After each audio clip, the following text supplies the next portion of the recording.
was 189 over 103, and but people laughed and made memes, and it's like real people with real problems, regardless of their celebrity.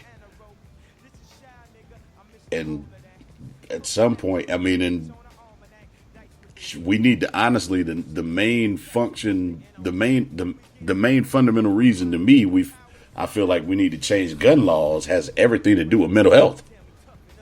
Because there are people who can handle firearms, and then there's those that can't for a lot of different reasons. And if you don't believe me and how mental health plays a significant part of society, go have sex with somebody's husband and let him kill you. I'm gonna tell you now, he ain't gonna do but 7 years because they're gonna call it a crime of passion. He lost his mind at the moment.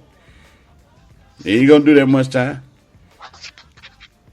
But that's what do y'all think we should start with this conversation, man? Because there's so many different elements of it. But let me say this, just on a ground level, speaking kind of to what you spoken to, not so much in the with gun laws and that, but you know the one thing and working, I've worked in mental health and worked with individuals.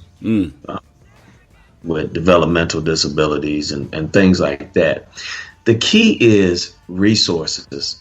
What you'll find on several levels is that a lot of families and some just don't really know all the resources out there.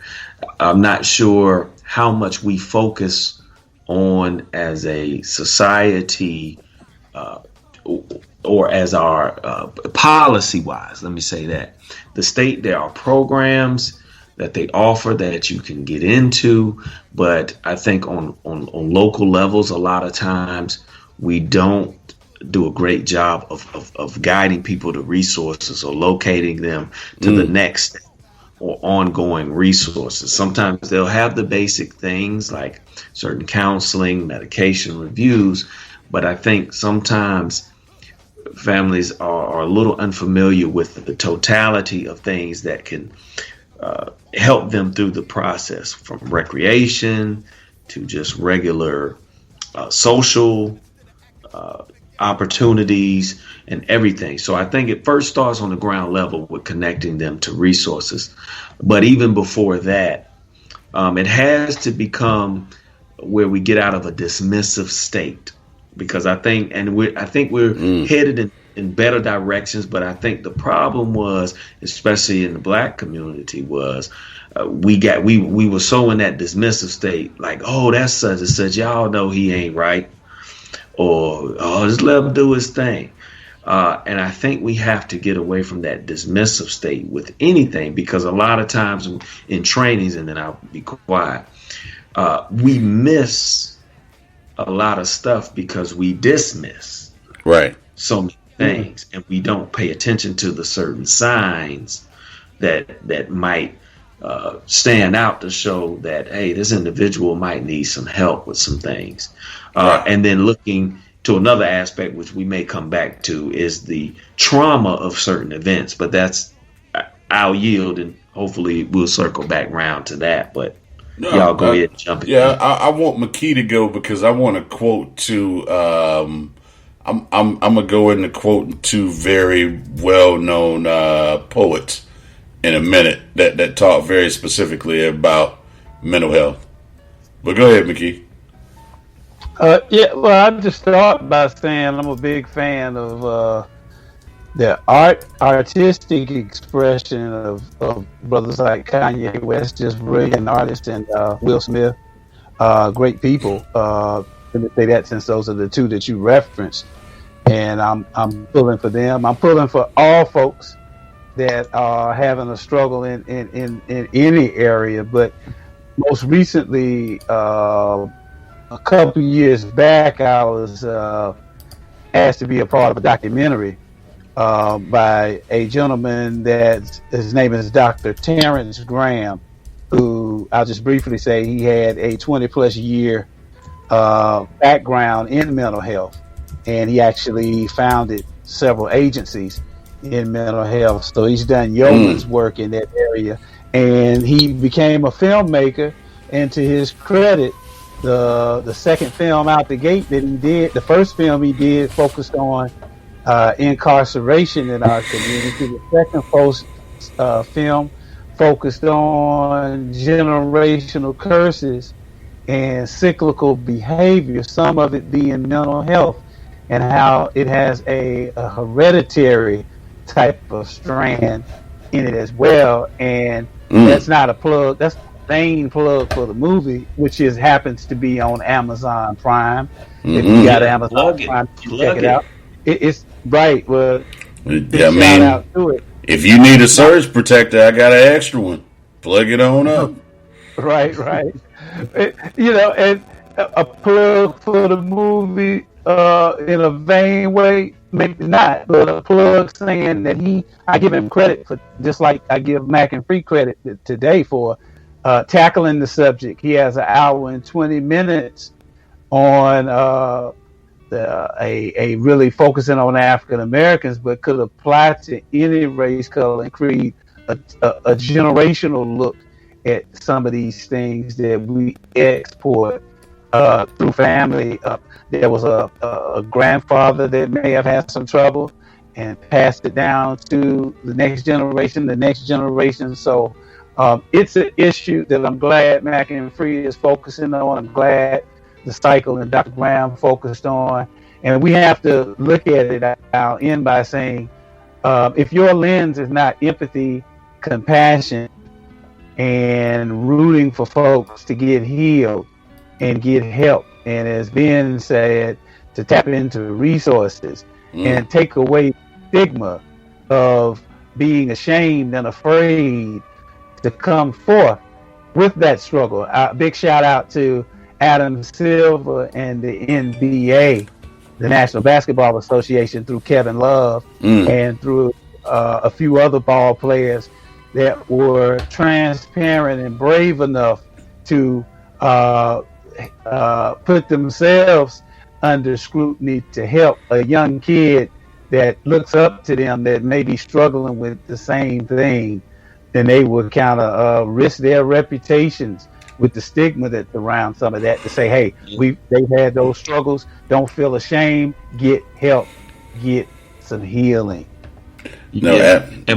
And before you go, D, I just want to throw out to that point that McKee brought up, just and not to be political or anything, but a lot of it in those things, as was identified. I was looking at Mental Health in America, the national organization, and one of the major key findings is that there are needs that are unmet as far as consistent treatment. About as of 2017, there was about 28% of youth that have like major depressive episodes that get consistent treatment. So once again, it goes back to the consistency that we find, because most Americans, even with insurance, the insurance may lack. I know some provide only certain amount of sessions for counseling or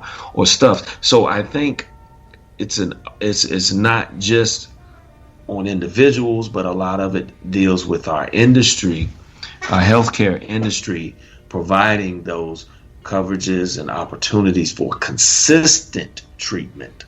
And I try to highlight, some may have basic routine things, but there's not a lot of consistent. So I just wanted to throw that out, but go ahead. No, I mean, but both of y'all just actually tapped into where I was going with this, because I feel like it's the resources and and I'm gonna quote two poets real quick, and I'm gonna quote the first one and what he says, and what they both say is very powerful in their words, and a lot of people don't really feel them, but he says this one starts with: blue pill in the effing matrix, red rose in the grave pavement, young black Negro trapped and he can't change it.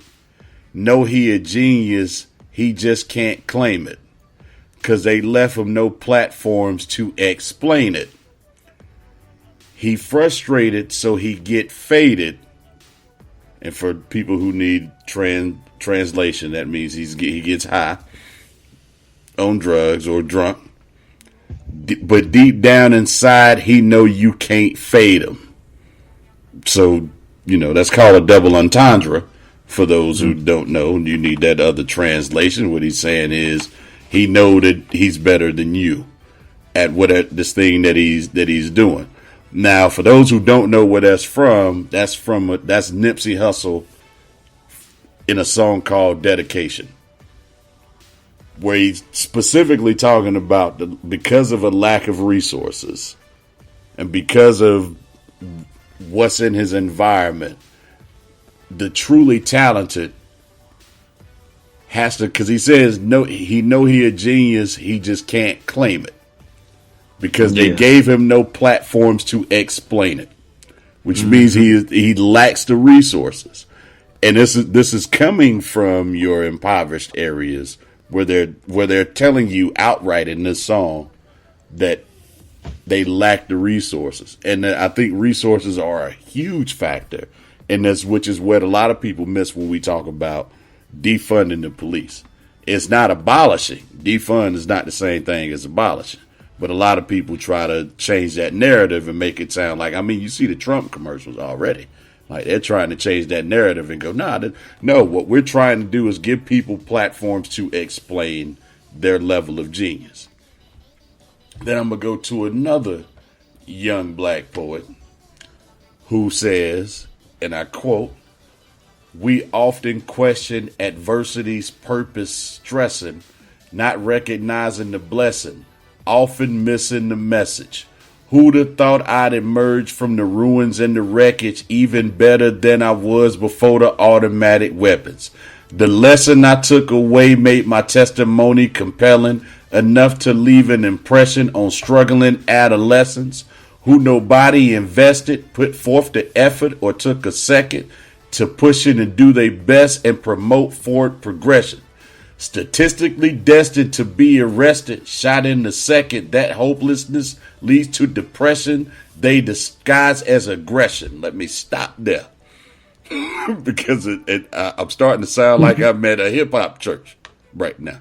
Mm-hmm. So let me stop there. Amen. Because what he's saying, like he said, that last part, that hopelessness leads to depression, they disguise as aggression. And what was we were talking kind of off camera, off mic the other day, and I said, look, man, 95% of these gangsters ain't really gangsters. And that statement leads to that because it's a hidden anger of that depression that's disguised as aggression. And people who become depressed and don't get the help and get the resources they need, that funnels into an aggression. They don't mean to be, they don't intend to be, but if we spend most of our time laughing and pointing fingers at people, then you see it play out a different way. There was a gentleman who was just killed by the police in Roxborough recently, who seems to have a mental health issue. So let's just start there. Because he didn't get the treatment that he needed to help him with his mental health issue, he's dead at 45. Because he's walking around, he can't distinguish the reality of what's surrounding him in that moment, and he's walking around with a sawed-off shotgun with police in Roxborough. Like none of, and when you add he's black, none of that sounds like it's going to end well. No matter how you start that story off, but we have a tendency to lose sight of exactly what y'all just talked about. And then you have artists who are telling you in very plain, and for those who I didn't give credit. That is T.I. live from the Forest City Correctional Facility. Let me add this. That's called The Way That You Want It is where those lyrics come from. Go ahead, Free. Let me add to this because, and I think a key point that we don't understand. And I was looking at a study from the